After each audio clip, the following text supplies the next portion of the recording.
새벽 4시 연기 피어오르는 부엌. 혼자 전 부치는 며느리의 뒷모습이 보이네요. 창밖은 아직 까맣습니다. 충청도 시골집 부엌에 불이 켜져 있습니다. 프라이팬 위에서 기름이 지글거리고 연기가 천장 쪽으로 피어오르고 있습니다. 앞치마를 두른 한 여자가 혼자 전을 부치고 있습니다.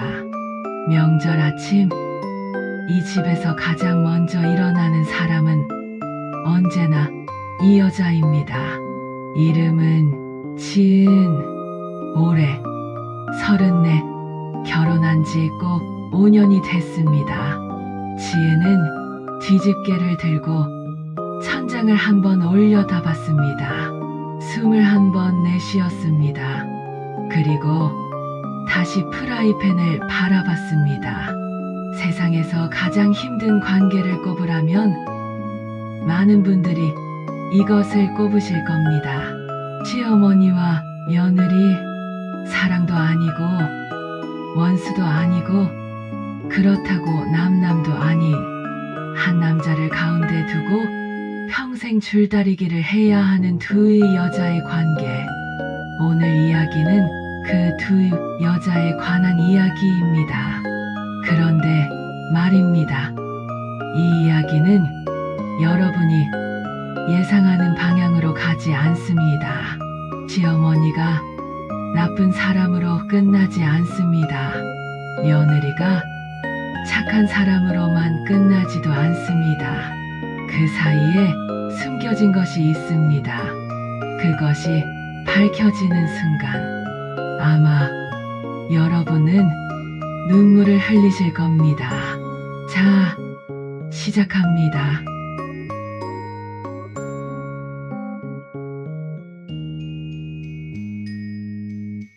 충청도 천안 근교의 작은 마을, 박씨 할머니가 혼자 살고 있는 집입니다. 슬레이트 지붕, 장독대, 마당에 감나무 한 그루. 낡았지만 정갈하게 쓰러진 마당이 이 집 주인의 성격을 말해주는 것 같습니다. 박씨는 올해 72, 남편은 오래전 세상을 떴고 아들 태준 하나를 손수 키워냈습니다. 논농사 밭농사 혼자 하면서 태준이 서울에서 공부하고 취직할 수 있게 뒷바라지했습니다. 그러니 태준은 박씨의 전부였습니다. 아들이 곧 인생이었습니다. 그 태준이 데리고 온 여자가 지은이었습니다. 지은은 서울 토박이입니다. 회사를 다니는 직장 여성이었고 요리도 하고 청소도 하고 시댁에도 열심히 내려오는 남들이 보기엔 꽤 성실한 며느리였습니다. 그런데 박씨에게 지은은 늘 부족했습니다. 결혼 첫 해에 지은이 밥을 짓자 박씨가 한 숟가락 뜨더니 말했습니다. 이렇게 짜게 하면 어떡하냐? 우리 태준이 고혈압 올라. 다음번엔 싱겁게 했습니다. 이게 밥이냐 물이냐? 간이 하나도 없네. 화장실 청소를 구석구석 했습니다. 문틈은 왜 안 닦냐? 요즘 며느리들은 눈이 없나? 긴 치마를 입었습니다. 왜 이렇게 촌스럽게 입고 다니냐? 짧은 치마를 입었습니다. 며느리가 그렇게 훌렁훌렁 입으면 되냐? 1년이 지나고 2년이 지나고 3년이 지나고 지혜는 매번 조용히 삼켰습니다. 이를 깨물고 눈을 내리깔고 속으로 삼켰습니다. 태주는요? 어머니, 그러지 마세요. 지은아, 이해해. 그게 전부였습니다. 5년 동안 단 한 번도 지은아, 내가 잘했다. 그 말 한마디를 들은 적이 없었습니다.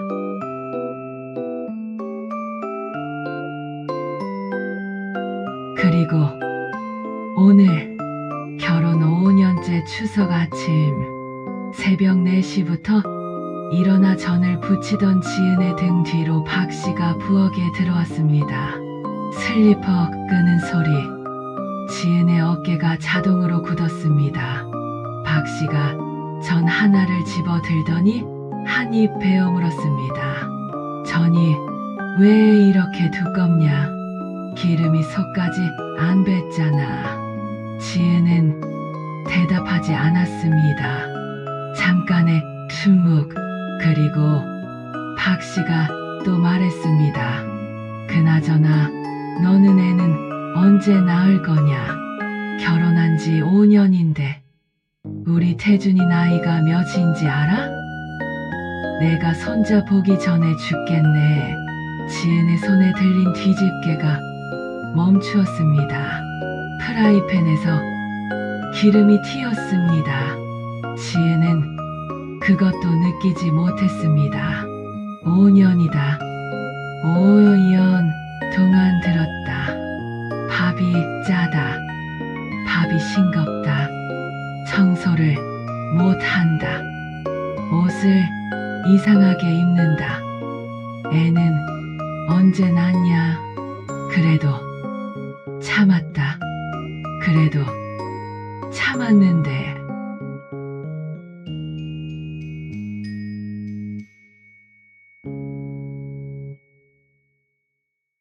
지은은 잠깐 부엌을 빠져나와 안방으로 갔습니다.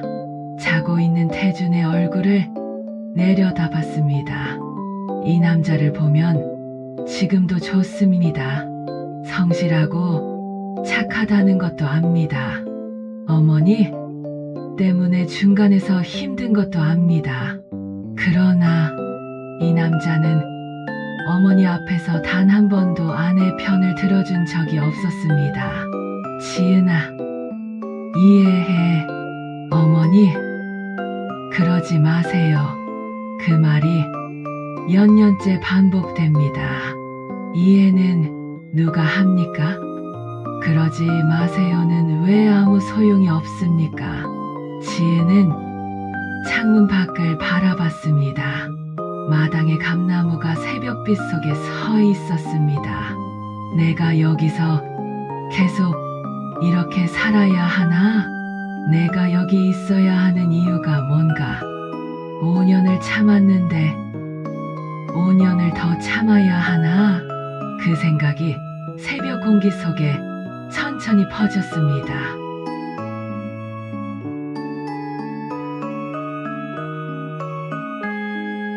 부엌으로 돌아왔습니다. 박씨는 여전히 거기 서 있었습니다. 입에 전을 물고 또 무언가를 말하려는 표정으로 지은이 프라이팬 불을 껐습니다. 천천히 뒤집개를 내려놓았습니다. 그리고 앞치마를 벗었습니다. 어머니, 목소리가 떨렸습니다. 저 더 이상 못 하겠습니다. 박씨가 굳었습니다. 5년 동안 밥이 짜다 싱겁다 들었습니다. 청소를 못한다, 옷을 이상하게 입는다 들었습니다. 어머니 좋아하시는 음식 다 외웠고 허리 아프시면 병원도 모시고 다녔습니다. 단 한 번도 잘했다는 말을 못 들었습니다. 저도 사람입니다, 어머니. 박씨는 아무 말도 하지 않았습니다. 지혜는 앞치마를 개수대 위에 올려놓고 방으로 들어갔습니다. 가방을 꺼냈습니다. 옷을 꺼내 접기 시작했습니다. 그 순간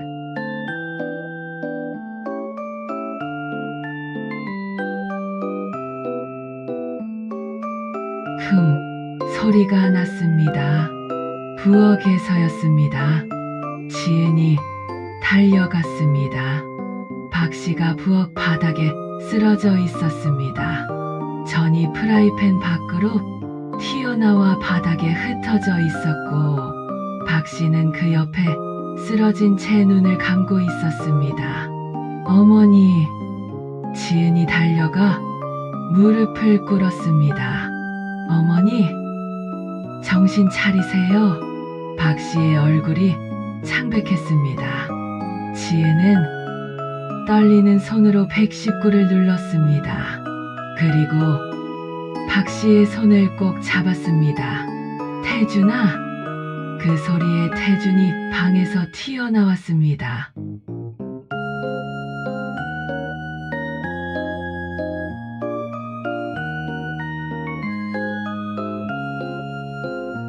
응급실 검사 입원 의사가 말했습니다. 과로와 영양 부족입니다. 드시는 게 너무 부족하셨어요. 며칠 쉬셔야겠습니다. 태주는 회사에 급한 일이 생겨 잠깐 자리를 비웠습니다. 병실에 지은과 박 씨 단둘이 남았습니다. 박 씨는 침대에 누워 눈을 감고 있었습니다. 지은은 의자에 앉아 박 씨의 손가방을 정리했습니다. 지갑, 약봉투, 손수건, 안경질, 그리고 가방 안쪽 깊숙한 곳에서 손에 잡히는 것이 있었습니다. 낡은 봉투, 누렇게 변색된 꽤 오래된 봉투였습니다. 겉에는 아무것도 씌어 있지 않았습니다. 지은은 잠깐 망설였습니다. 남의 물건을 함부로 보는 건 실례입니다. 그것도 시어머니의 것을. 그런데 손이 멈추지 않았습니다. 봉투를 열었습니다.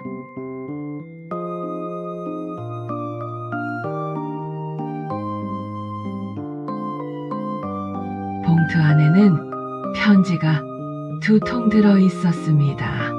먼저 첫 번째 편지를 꺼냈습니다. 종이가 낡아 모서리가 부서질 것 같았습니다.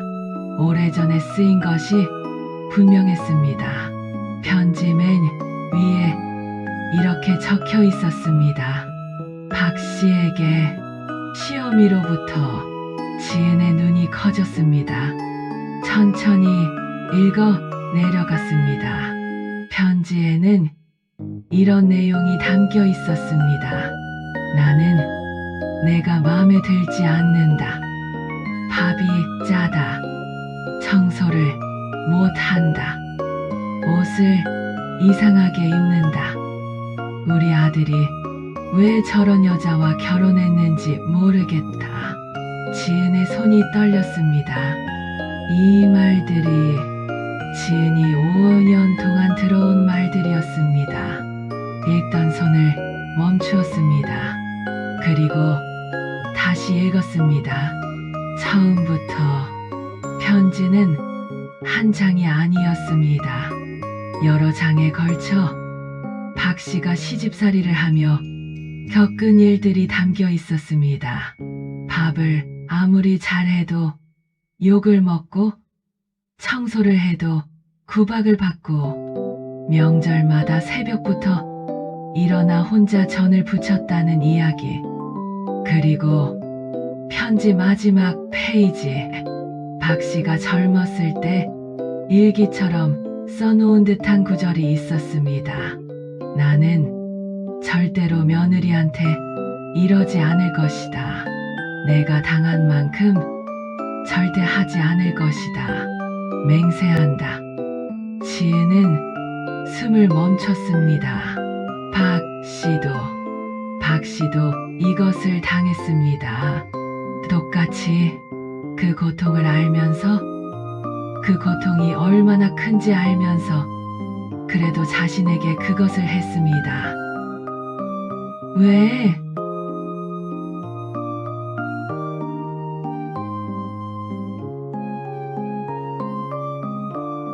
두 번째 편지를 꺼냈습니다. 이것은 낡지 않았습니다. 비교적 최근에 쓰인 것 같았습니다. 그런데 봉투 겉에 적힌 수신인을 보는 순간 지은의 심장이 내려앉았습니다. 지은에게 자신의 이름이었습니다. 손이 떨렸습니다. 천천히 꺼냈습니다. 편지지는 반쯤 채워져 있었습니다. 다 쓰지 못한 편지, 붙이지 못한 편지. 지은아, 나는 내가 며느리가 되던 날 절대 우리 어머니처럼 하지 않겠다고 다짐했다. 평생 다짐했는데 나는 어느 순간부터 그렇게 하고 있었다. 왜 그랬는지 모르겠다. 어쩌면 그게 내가 배운 유일한 방식이었는지도 모른다. 미안하다. 지은아, 그 짠 밥은 사실은 맛있었다. 내가 새벽에 일어나 청소한 것 다 알고 있었다. 내가 내 발이 시리다며 수면 양말 사다 놓은 것도 알고 있었다. 그런데 왜 칭찬 한마디를 못했는지 편지는 거기서 끊겨 있었습니다. 그때 다 읽었냐? 지은이 고개를 들었습니다. 박 씨가 눈을 뜨고 천장을 바라보고 있었습니다.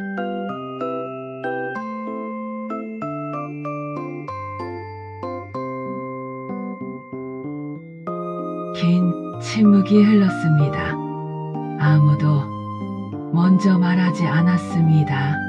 형광등이 낮게 윙윙거렸습니다. 먼저 입을 연 것은 박 씨였습니다. 목소리가 낮고 느렸습니다. 지은아, 나 암이 있다. 지은의 몸이 굳었습니다. 석 달 됐다. 태준이한테도 말 못했다. 병실이 조용했습니다. 창밖에서 바람 소리만 들렸습니다. 처음 진단받던 날 나는 이제 며느리한테 잘해줘야겠다 생각했다. 남은 시간이 얼마 없으니까 그동안 못한 것을 갚아야지 생각했다. 박 씨가 천천히 눈을 감았다 떴습니다. 그런데 목소리가 조금 갈라졌습니다. 내가 죽고 나서 태준이가 너한테만 기댈 것 같아서 그게 더 무서웠다.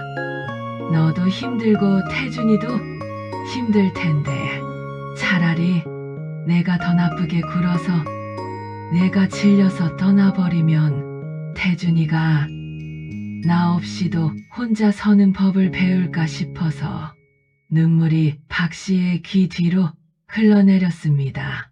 나쁜 시어머니 노릇을 더 열심히 했다.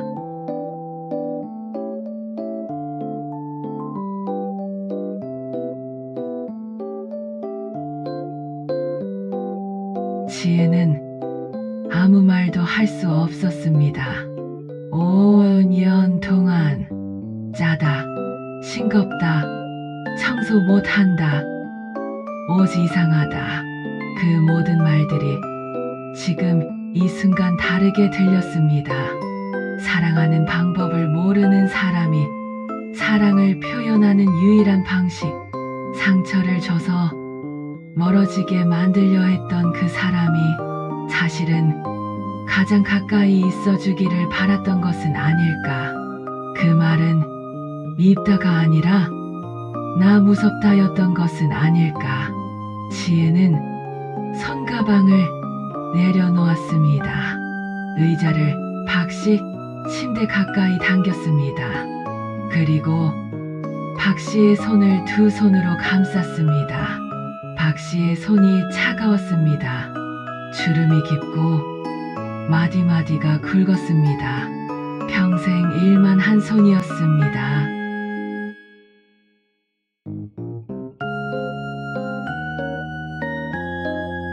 어머니, 지은이 말했습니다.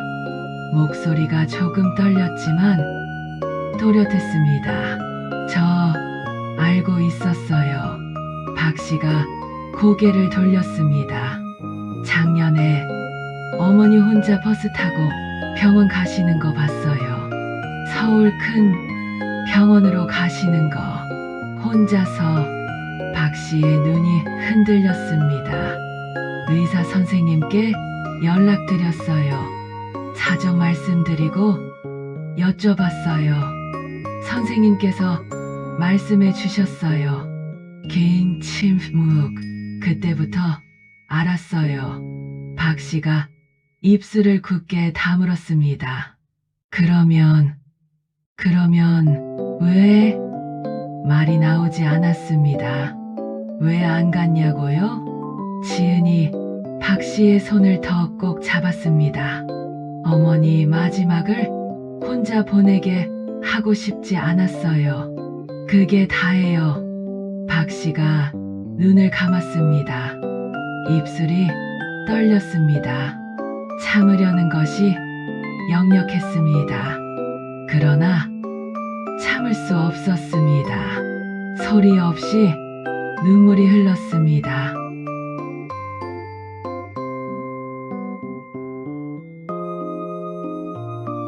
한참 동안 두 사람은 말이 없었습니다. 박 씨가 울었습니다. 지은도 울었습니다. 그러다가 박 씨가 아주 작은 목소리로 말했습니다.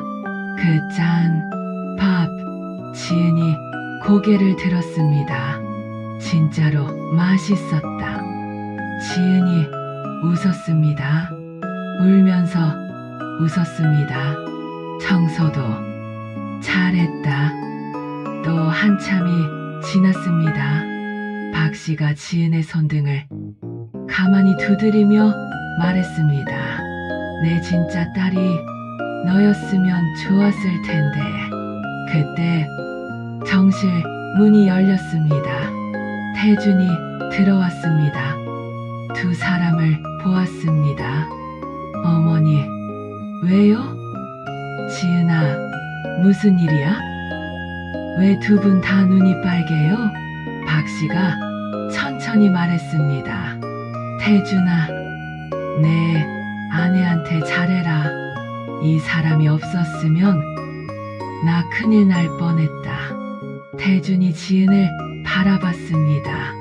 지은이 조용히 고개를 저었습니다. 나중에 얘기해요.